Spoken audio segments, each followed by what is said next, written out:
As I'm recording this from my living room, and as you're watching this, there are a lot of brave people out there fighting the COVID-19 pandemic from the front line. There are also a lot of people working behind the scene to provide all the essential supplies and equipment to these frontline workers. If you're one of those manufacturers working hard to ramp up production, this message is for you. Quite honestly, when I realized the speed and the amplitude of that crisis, my initial reaction was quite selfish. I thought about my family and my team and my company, how we're going to get through this safely. But after a while, I realized that we're all in this together. I realized that this thing is much bigger than all of us. And it really inspired the team at Robotiq and myself to think about how we can contribute to the global effort. And that's how this idea of Cobot versus COVID initiative came up. The idea is pretty straightforward. We want to put all of our best effort, do everything we can to help you deploy cobots within 2 weeks if you're in a situation where you need to increase capacity and want to put some of your workers out of harm's way. So you listen to this idea and you say, it's great, but I wish I looked at this 6 months ago because right now it doesn't make sense. Right now we're in crisis mode and it's not the time to implement a new technology on the factory floor. My goal here is to have you think twice because I think it is worth looking at it at least, if not giving it a shot. What if in 2 weeks from now you had that first robot working? What if in 4 weeks from now you would have 10 of them? You could duplicate that first project and have 10 robots helping your workers, giving them a hand, making and packing your products. What difference would that make for them, for your organization, and for your customers who are on the front line? Following this short video, there is a presentation that explains you how we can do this, what are the criteria to make it successful. So after you watch it, you're going to be able to say whether or not it makes sense for you to explore this. And if you think it is worth exploring this, we'll be ready, the Robotiq Cobot versus COVID Task Force, to give you a hand on this.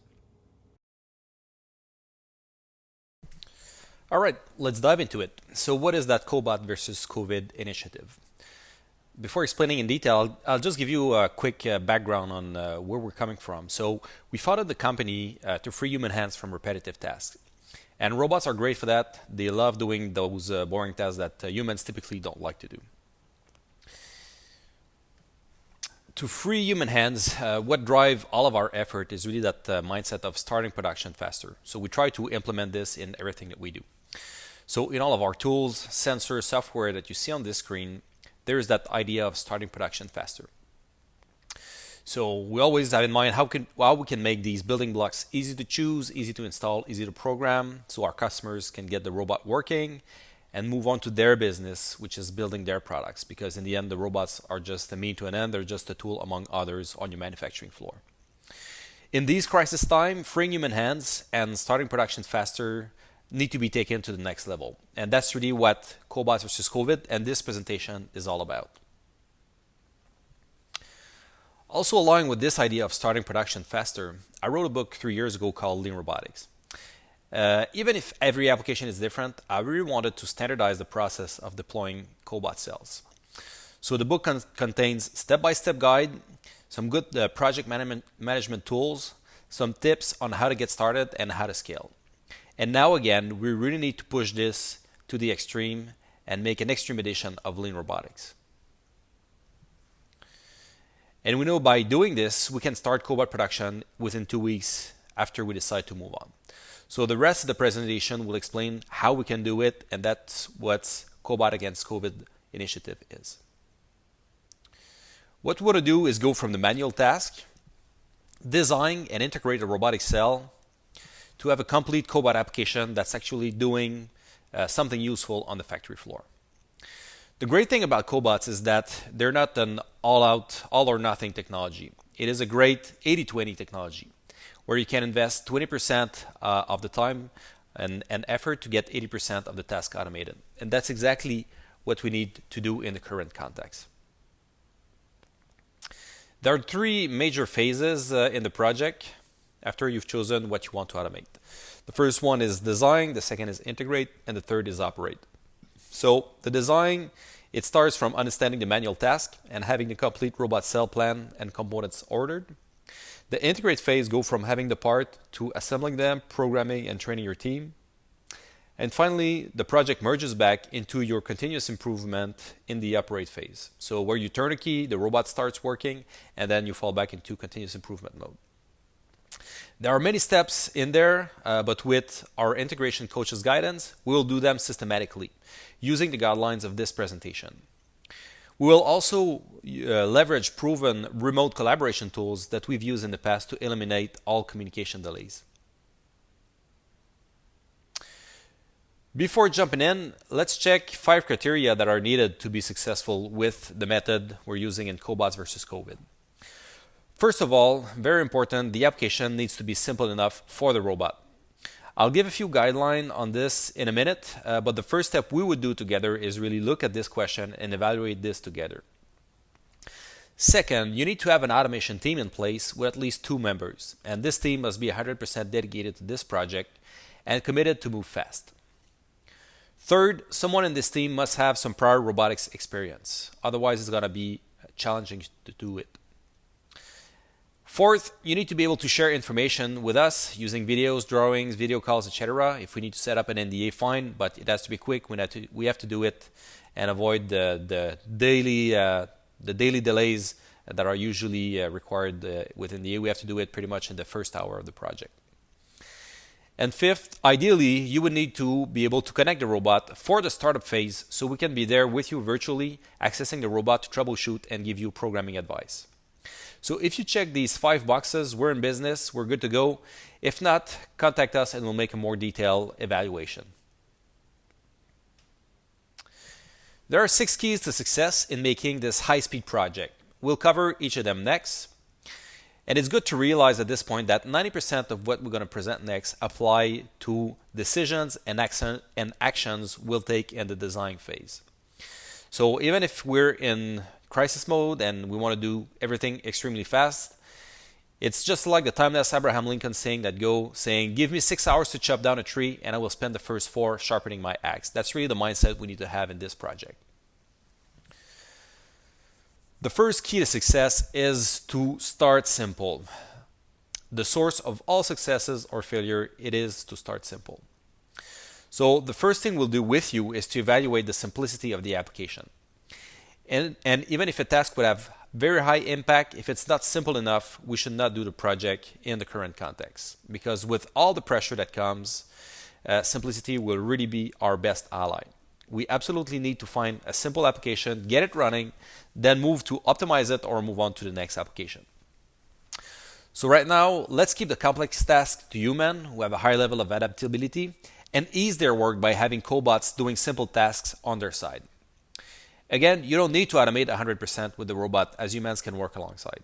Here's a quick way for an initial rough assessment of complexity for the robot. Because one counterintuitive aspect is that what's easy for a human can be difficult for a robot and vice versa. So to put yourself in the robot's shoes, look at the task you're considering and ask yourself, could I do this with only one hand, even if I was wearing a mitten, and even if I had my eyes shut? So if you could do it, it's a good start. Obviously, we'll go deeper for this with you, but this rough guide can help you do a first filter before contacting us. And when asking these questions, consider the whole task. So not only an ideal case of having the parts on the table. So look at the real task. How are the parts presented? How are they dropped? What is the process in between? Are there any actions that the human is doing without even noticing it, like doing manual tweak to the part or doing visual check, for instance? Here are some typical good cases. So pick and place. So you have islands of automation or you have different stations. You just need to transport parts from one station to the other with a robot arm. Another one is machine tending. So placing parts into a machine, removing parts from that machine, whatever machine it is. Either it's testing machine like on the image or CNC or whatever machine. And packaging, so if the packaging application is simple enough, putting some products in the boxes or putting boxes on pallets. Again, these are a typical example just to give you a guideline, but we'll be with you to evaluate the level of complexity of the task before starting a project. So starting simple is the first thing, and we'll repeat this all the time. It's even more important in those days. And not only you should start simple, but you should stick to simple all along the project. So beware of feature creep. To illustrate this, I use a home improvement project. And we all know this picture is fake because the couple is smiling. and we've all fell into that trap of doing home improvement and doing nice to have along the way. So we might as well do this, we might as well do this, and then the project it drags along, and we blow the budget, and we blow the schedule, and nobody's smiling anymore. So don't do this with your Cobot project. Stick to the simplest cell that can bring value. Once it's in operation, then we will optimize. Until it is in production, it creates zero value. And again, the beauty of Cobot technology is that it's not an all or nothing automation. We can put it out there, get it to work, and because it's an easy to use technology, we can include it in our continuous improvement efforts after the initial deployment. The third key to success is to standardize on off-the-shelf components. And when you're in a hurry, custom engineering is your enemy because it can create delays at every step of the process. Custom takes time to design. If it's not readily available off the shelf, there is no way it will be in time for starting within 2 weeks. So there's going to be some lead time for the fabrication. Custom parts are not meant to work together and take more time to install. If it's not plug and play, it will take time to program, even basic operations. Custom needs custom training, while standard already has documentation or even e-learning. Custom is difficult to troubleshoot, while standard stuff can leverage an existing knowledge base. And it's the same thing for maintenance.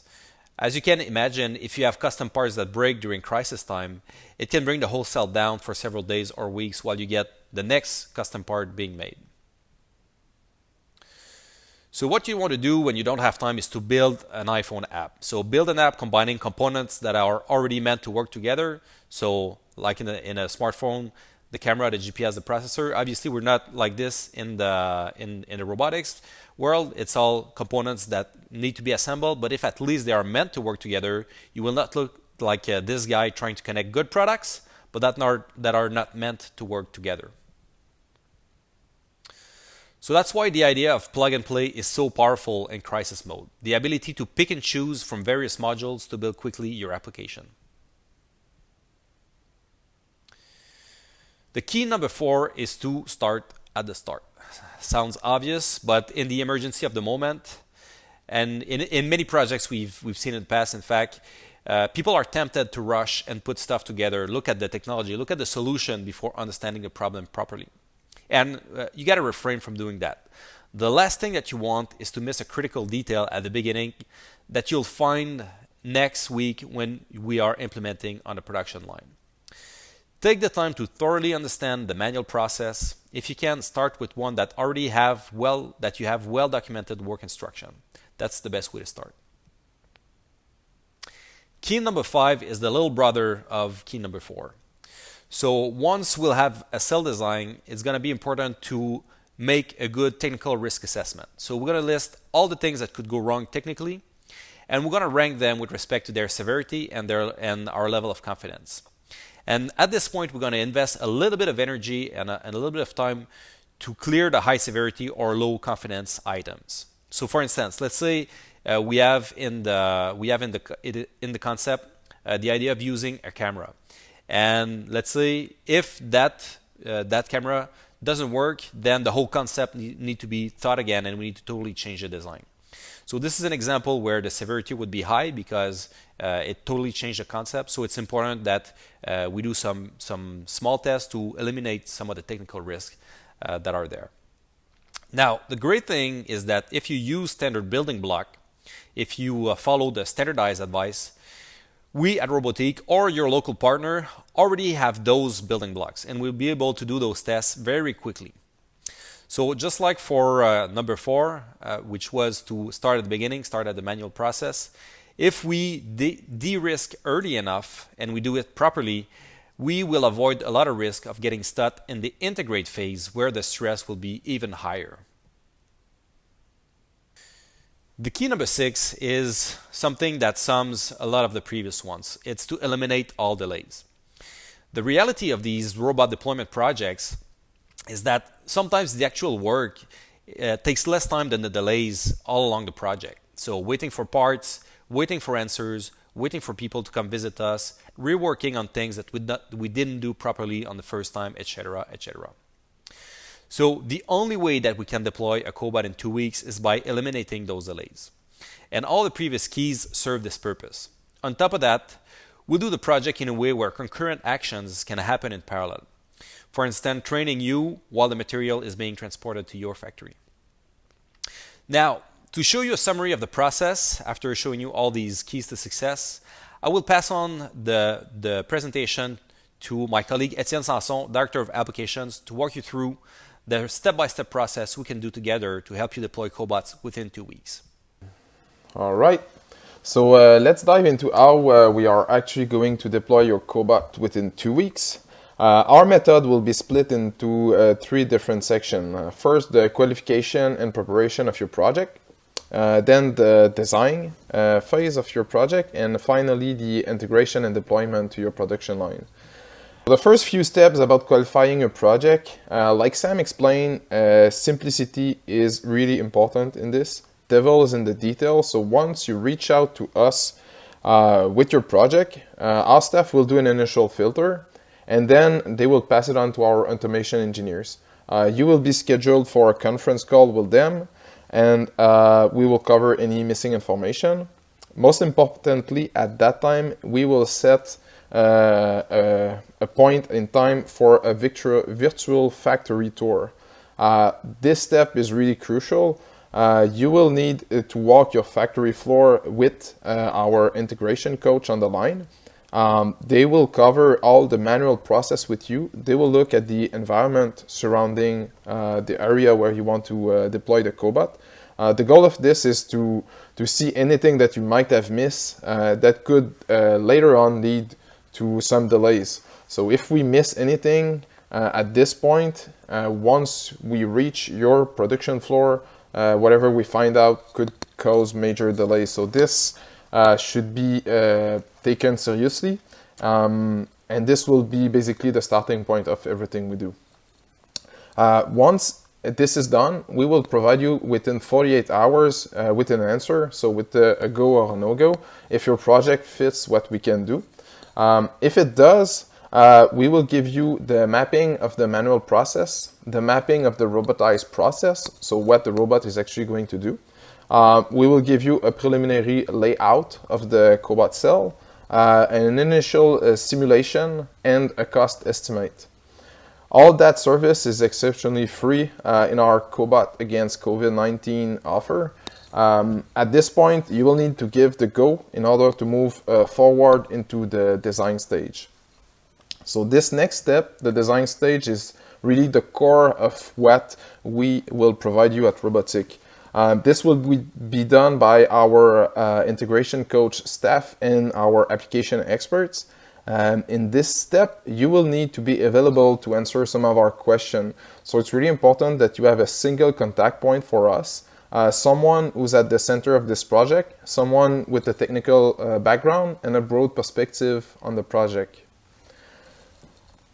Once we go through this, our team will build the Cobot cell for you. We will start by doing simulation, so reach analysis, cycle time analysis, so everything that we need to do to meet your criteria. In parallel to this, our designers will cover any mechanical or electrical design that we might have to do. Like Sam said, standardization is key in all this. But to fit the reality of your factory floor, we might need to do some minor customization. That's almost always the case. So for example, we could do custom fingertips to fit a gripper to pick your part.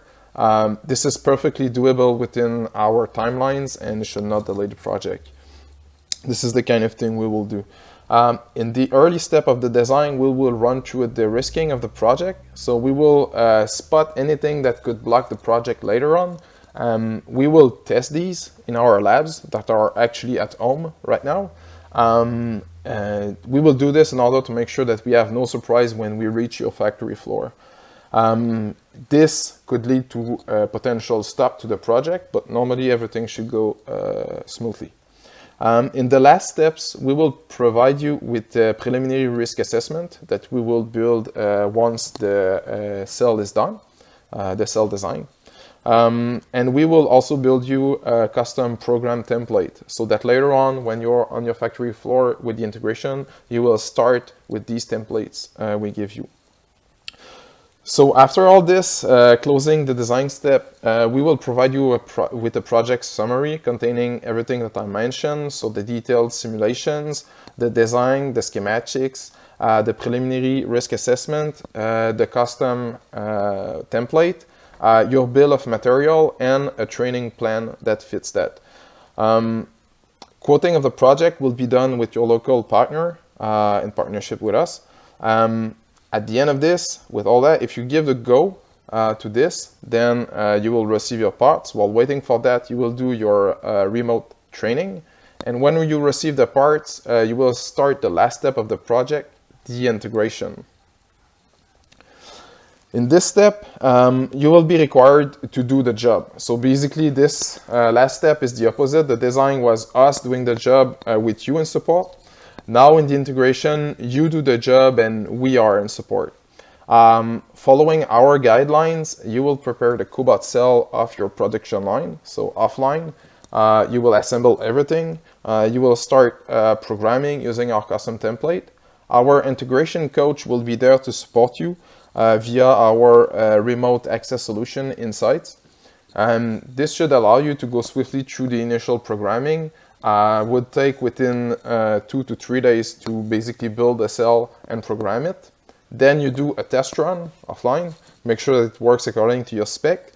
And then the crucial point is going on your actual production line, which should be done within a single day, where you will do the final touch-up in your programming, where we will also be in support to you on a hotline, available via the remote access to your robot.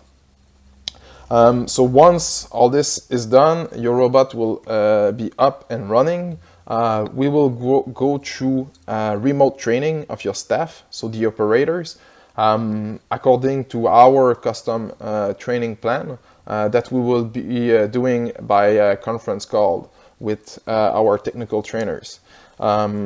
This would be the last step in order for you to be in production with your cobot. At this point, the cobot should free some human hands that you will be able to use elsewhere in your factory to more valuable tasks, and this would close our project. So if you're interested, that covers everything in our offer. You will need to visit blueprints.robotiq.com to fill out a blueprint. A blueprint is basically our platform for project management. You will start a new project. You give us all the information you have in your on your project. It's basically text that you fill out. If you want to go faster than that, I strongly advise you to just go with your mobile phone and record on the factory floor.